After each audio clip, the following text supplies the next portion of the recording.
Spring, 1945. Across Europe, the war was reaching its end. From the west, American and British forces had crossed the Rhine. From the east, the Red Army was advancing deep into the heart of Germany. On the map, the outcome of the war seemed already decided. Yet the war was not over. One city still stood. That city was Berlin. Berlin was not just another capital.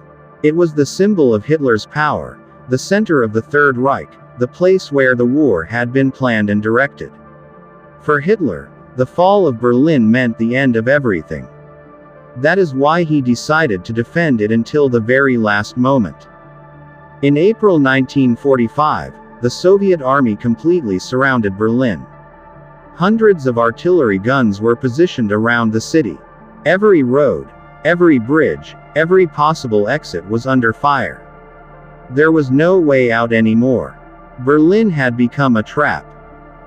Inside the city, normal life had disappeared. Electricity was almost gone. Water systems were destroyed. Food supplies were running out. Entire neighborhoods were reduced to ruins, buildings standing like burned shells. Civilians lived in basements and underground shelters. Children cried quietly. Mothers held them close. Each explosion shook the ground. Some still hoped for a miracle. Others simply waited for the war to end. Deep beneath Berlin, protected by thick concrete walls, lay Hitler's bunker. While the city burned above, Hitler remained underground, staring at maps and giving orders. Inside the bunker, reality no longer existed.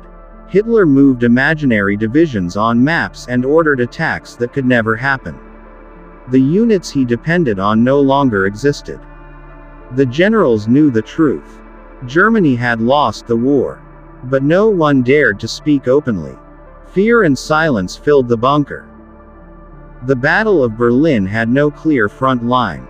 Fighting happened in streets, buildings, staircases, and basements. Every block became a battlefield. Soviet soldiers advanced slowly. Artillery struck first. Infantry followed, clearing buildings room by room. Every window was danger. Every doorway a trap. Experienced German soldiers were rare. Teenagers and elderly men from the Volkssturm defended the city. They fought not to win, but to delay the inevitable. In some buildings, fighting lasted for days. Soviets below, German snipers above. Explosions, smoke, sudden silence, then fighting again. The most important target was the Reichstag. Not just a building, but a symbol. Whoever captured it would claim victory. On April 30, 1945, Soviet forces launched the final assault. Room by room, staircase by staircase, the battle continued inside the Reichstag. By evening, Soviet soldiers reached the roof.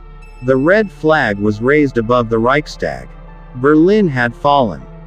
That same day, in the bunker, Hitler faced reality. Escape was impossible. On April 30, 1945, Adolf Hitler took his own life. Days later, Berlin surrendered. Streets were silent. Burned tanks and collapsed buildings remained.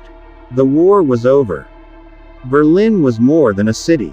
It was the final breath of the Third Reich. Here, history delivered its judgment. The war ended, but its lessons remained.